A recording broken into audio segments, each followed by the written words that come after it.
Hello bachcho, that's a lecture of physics for class 12th and our today's topic is torque on an electric dipole placed in a uniform electric field.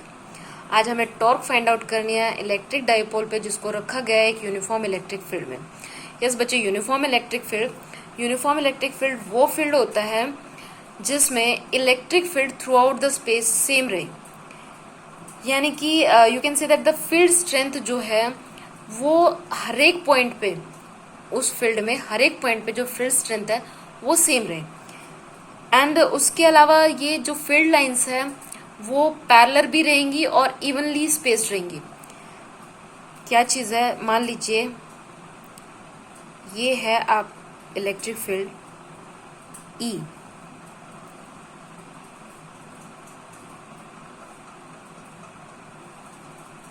यहाँ पे मैं बात करती हूँ कि uniform electric field का मतलब है कि मान लीजिए इसका इलेक्ट्रिक फील्ड है E. Through out the space, इस पूरे स्पेस में हर एक पॉइंट पे जो इलेक्ट्रिक फील्ड की वैल्यू है वो आपकी हर एक पॉइंट पे सेम मिलेगी. Field strength through out the same मिलेगी. मीन्स कि इलेक्ट्रिक फील्ड जो है इक्वल मिलता है थ्रू आउट द स्पेस. इसके अलावा जो आपकी ये फील्ड लाइंस है, मान लीजिए मैं इसको 1 बोल देती हूँ, 2, 3, 4, 5, ये जो है ये इक्वली पैरेलल, मतलब ये पैरेलल लाइंस है और इवनली स्पेस्ड है. इनके बीच का जो सेपरेशन है वो सेम. क्लियर है? तो वो होता है हमारा यूनिफॉर्म इलेक्ट्रिक फील्ड. अब हमें फाइंड आउट करना है, टॉर्क फाइंड आउट करनी है इलेक्ट्रिक डाइपोल में. लो भाई, हमें इलेक्ट्रिक डाइपोल कंसीडर कर लेते हैं. Let us consider an electric dipole which have,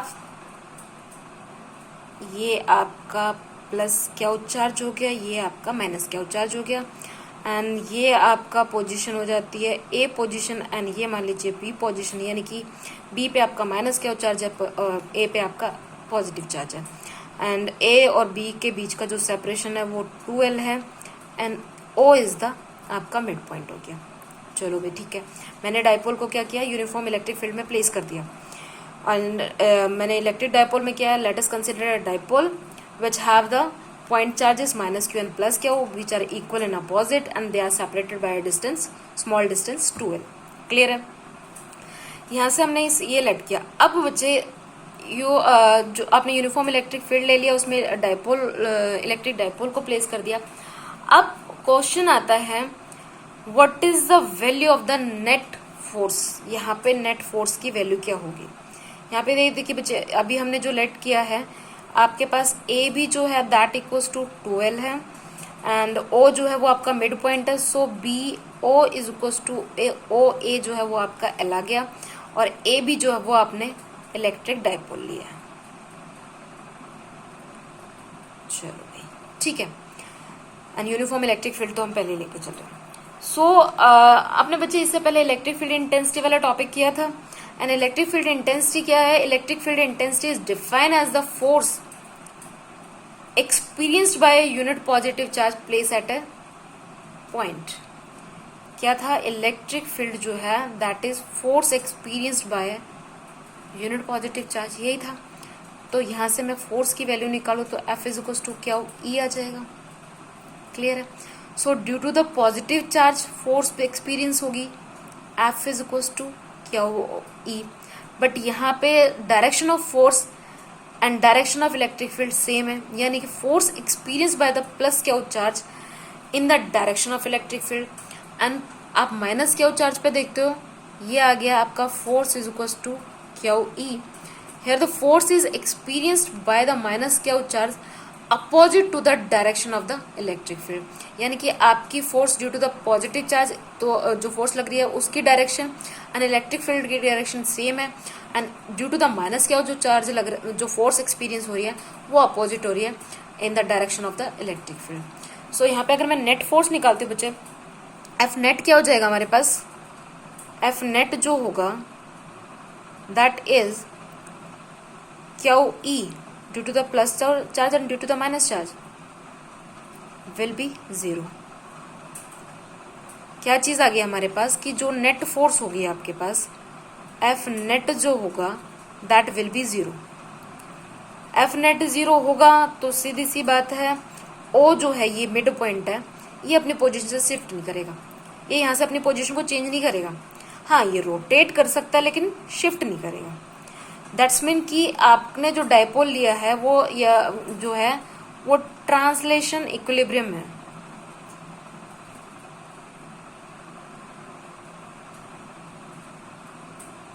clear है? सो ये देखिए बच्चे, यहाँ पे क्या हो रहा है कि equal and opposite force experience हो रही है। So two equal and opposite forces which don't have the same line of action, यहाँ पे हो क्या रहा है, फोर्स एक्सपीरियंस हो रही है पर क्या कितनी हो रही है, टू इक्वल एंड अपोजिट, दोनों इक्वल भी है अपोजिट भी है, फोर्सेस विच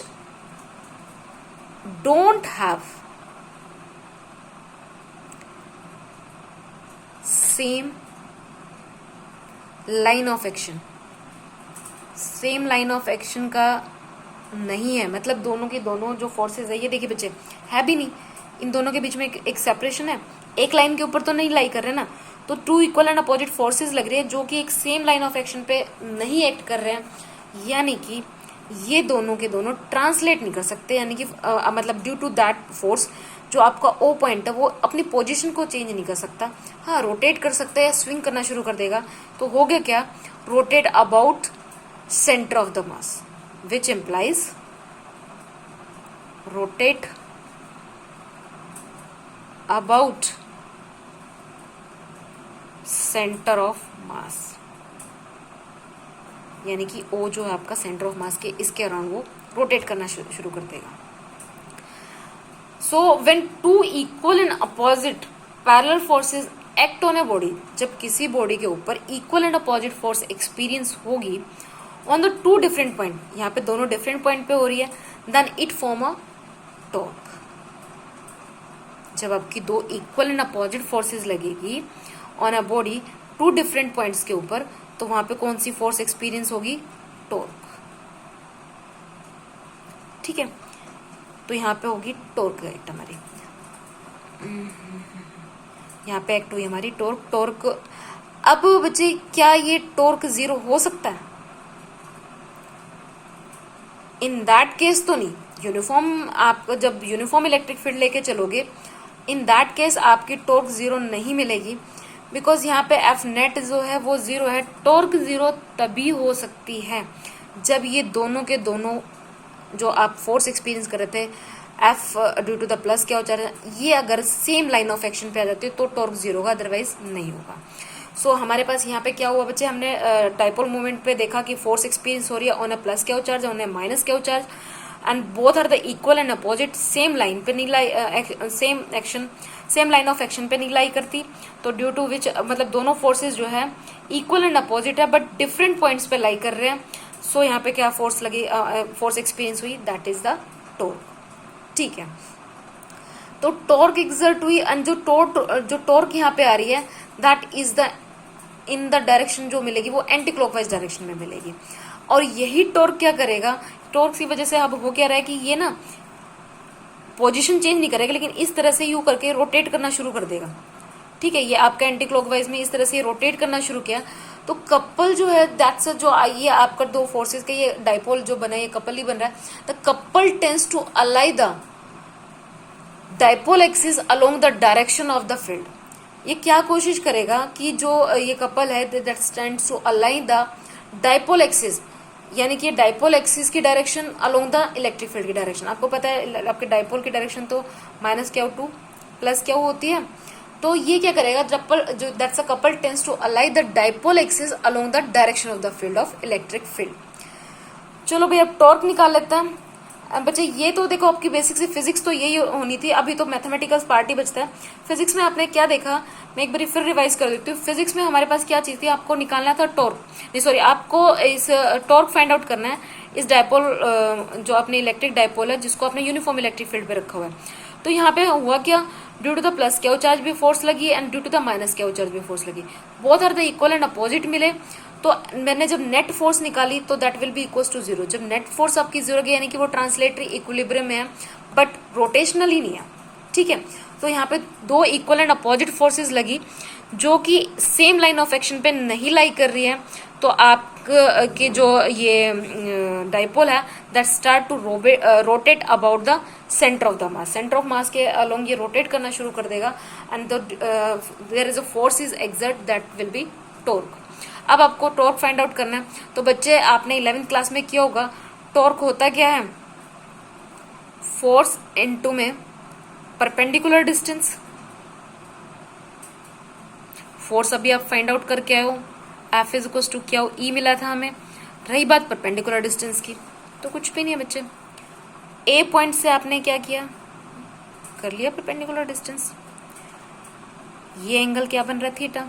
भाई ये आपका ओ पॉइंट से यहाँ पे भी ये थीटा था, पैरेलल एक्सिस है, तो ये भी आपका थीटा ही बनेगा। ये थीटा बना, आपके पास मान लीजिए मैं इस पॉइंट को ए ओ बी तो ले रखा, ये सी रख लेती हूँ। ये जो ए सी है आपके पास, ये ए सी जो है दैट ए सी जो कि परपेंडिकुलर डिस्टेंस है, जो परपेंडिकुलर डिस्टेंस है वो है आपका between the force and the axis of rotation. ये फोर्स हो गया, एक्सिस ऑफ रोटेशन, तो आपके पास ये देखिए ये बन जाएगा 12 साइन थीटा। आप ये भी कर सकते थे बच्चे, ओ पॉइंट से बना लेते, ये थीटा बन रहा है, ये आपका एल साइन थीटा हो जाता। इसी तरह से आप इस पे भी ड्रॉ कर सकते थे, इधर ये एल साइन थीटा बनता, इसके बिहाफ पे टॉर्क है, इसके बिहाफ पे टॉर्क, दोनों को टॉर्क को ऐड कर लेते, वो कर लेते, या फिर मैंने डायरेक्ट यहाँ से कर दिया। मैंने परपेंडिकुलर ड्रॉ किया and that's a theta, so that will B 12 sine theta. आपके पास आ गया फोर्स, विच आपके पास आया, टॉर्क होता है हमारा फोर्स इनटू में परपेंडिकुलर डिस्टेंस। फोर्स है आपकी दैट्स एफ क्यू इनटू में ई, एंड परपेंडिकुलर डिस्टेंस जो आपके पास आया 12 sine theta, that's Q E into में 12 साइन थीटा है आपके पास बचे। तो यहां से अगर मैं बात करती हूँ क्यू इंटू में 12 ई साइन थीटा लिख सकते हो। क्यू इंटू में 12 क्या है, dipole moment. P is equal to क्या होता है भाई, क्यू इंटू में डिस्टेंस ही तो होता है। सो टॉर्क आ गया आपका P E sine theta. Clear है। इसी को आप अगर वेक्टर फॉर्म में लिखते हो तो टॉर्क विल बी, जो आपकी नेट टॉर्क मिली है that will B P into में इलेक्ट्रिक फील्ड आ जाएगा, क्रॉस प्रोडक्ट आ जाएगा, ये आ गया आपके पास। यहाँ पे टॉर्क की डायरेक्शन की बात करूं तो बच्चे आपने इसको राइट हैंड स्क्रू रूल से निकाला है, and is perpendicular to the P and E, so perpendicular to the plane of the paper and outward होगा। आप यहाँ पे ये इसके सेंटर पे इस तरह से रखिए, इसको आप स्क्रू इस तरह से करोगे that provide the direction, right hand screw rule है। तो ये आपके पी क्रॉस ऑफ ई आ गया। क्लियर है बच्चे। ये आपने मैथमेटिकल टर्म्स का किया है। इसमें बच्चे देखो कंफ्यूज होने वाली बात नहीं है, आप इसको थ्रू आउट द ये सेम भी ले सकते हो और इसमें आप ये भी ले सकते हो, कोई बड़ी बात नहीं है। ड्यू टू द इसके मान लेते इसकी वजह से टॉर्क T1 लग रही थी, इसकी वजह से टाउ 1 और टाउ 2, तो यहाँ पे आपकी टोटल टॉर्क जो हो जाती that will B tau 1 plus tau 2 हो जाता, एंड वही आपका 2F इंटू में परपेंडिकुलर डिस्टेंस आता। यहाँ पे परपेंडिकुलर डिस्टेंस ये देखिए बच्चे, क्योंकि ये वाला सेपरेशन आपका L हो जाता, तो ये वाला क्योंकि O पॉइंट मिड है तो ये 2L को इक्वल पार्ट्स में डिवाइड कर रहा था, OA जो था ये आपका L साइन थीटा हो जाता, तो ये आपका L साइन थीटा आ जाता। ठीक है। फोर्स आपका 2 इंटू में क्यू ऑफ ई इंटू में L साइन थीटा हो जाता। ये कई बुक्स में बच्चे इस तरह से दिया हुआ है, कई बुक्स में इस तरह से दिया, आपको जो इजी लगे जैसे भी आपको सही लगे यू कैन, वही आपने E साइन थीटा किया, ये PE साइन थीटा आ जाता है। क्लियर है। चलिए अब बात करते हैं इसके स्पेशल केसेस की।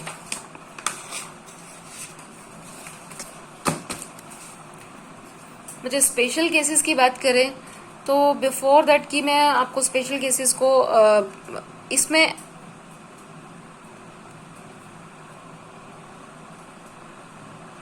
ये आपका स्पेशल केस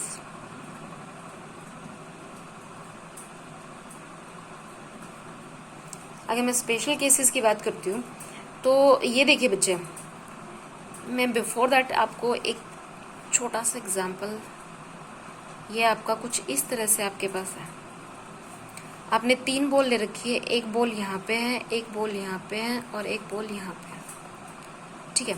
अब ये देखिए बच्चे, मैं मान लीजिए इस बॉल को ए नाम दे देती हूँ, इसको बी दे देती हूँ और इसको मैं सी दे देती हूँ। सबसे पहले हम ए बॉल की बात करते हैं। अगर मैं यहाँ से इस ए बॉल को आप इधर भेजते हो या इस तरफ भेजते हो, चाहे आप टुवर्ड्स द सी भेज दो या टुवर्ड्स द बी भेज दो, ये वापस स्विंग होके ऐसे वापस अपनी पोजीशन पे आएगी। भाई आपने इसको इधर भेजा, चाहे इस तरफ भेज लो, आप बॉल वापस आएगी। तो ये कंडीशन जब आपकी कोई भी किसी पे भी आप किसी ऑब्जेक्ट पे या torque tries to align the electric field in the direction of the field, मतलब आपके जो वापस उसी पोजीशन में मिल जाता है, यानी कि आपकी जो टॉर्क है आपने इसको अप्लाई की थी वापस उसी पोजीशन पे आ जाती है। या तो थोड़ी देर टॉर्क के लिए छोड़ दीजिए, आप पहले बॉल्स की बात कर लेते हैं। तो बच्चे ये आता है आपका स्टेबल इक्विलिब्रियम, कि आपने इसको इस तरह भेजा वापस अपनी इनिशियल पोजीशन पे आ गया, तो ये बात आ गई आपकी स्टेबल इक्विलिब्रियम की।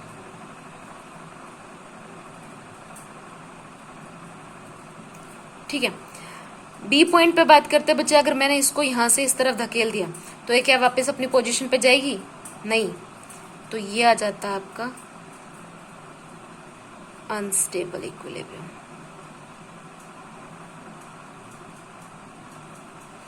यही होता है हमारा एक स्टेबल एक अनस्टेबल इक्विलिब्रियम। एंड ये जो आपका सी वाला है ये आपका नॉर्मल इक्विलिब्रियम होता है।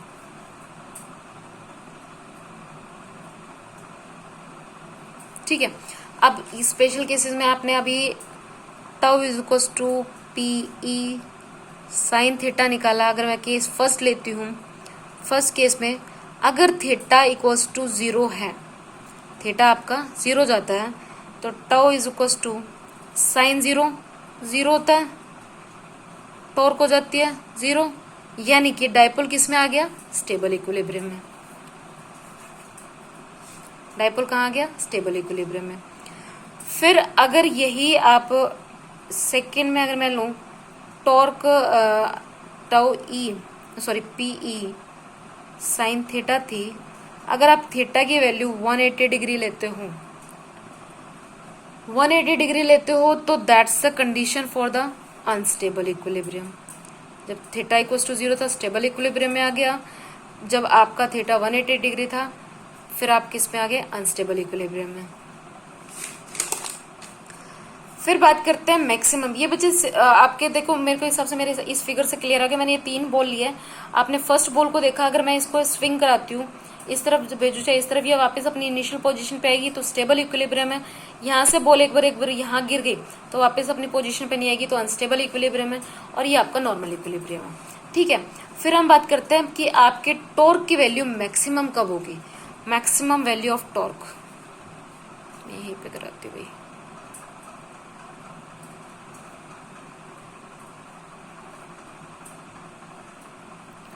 टॉर्क की मैक्सिमम वैल्यू कब होगी?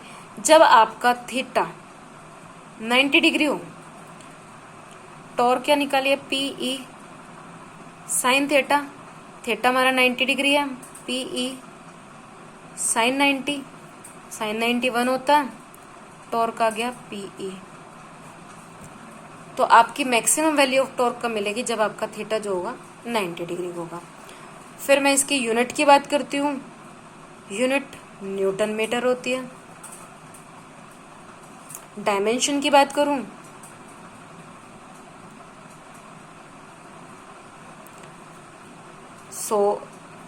डायमेंशन होता है इसका M1 L2 T-2। ये था आपका सारा का सारा जो बेसिक्स जो torque on an electric dipole था, जिसको प्लेस किया था आप यूनिफॉर्म इलेक्ट्रिक फील्ड में। एंड आई थिंक आपको बच्चे क्लियर हो। बस इसमें किया क्या है, हमने यूनिफॉर्म इलेक्ट्रिक फील्ड लिया, उसमें हमने फोर्स को निकाला, पहले एक सिंपल हमने अपनी लॉजिकल फिजिक्स लगाई है, फिर हमने अपना मैथमेटिकल पार्ट किया, and that's all about that topic. I wish कि मैंने अच्छे से कराया हो और आप लोगों को समझ आए। Thank you.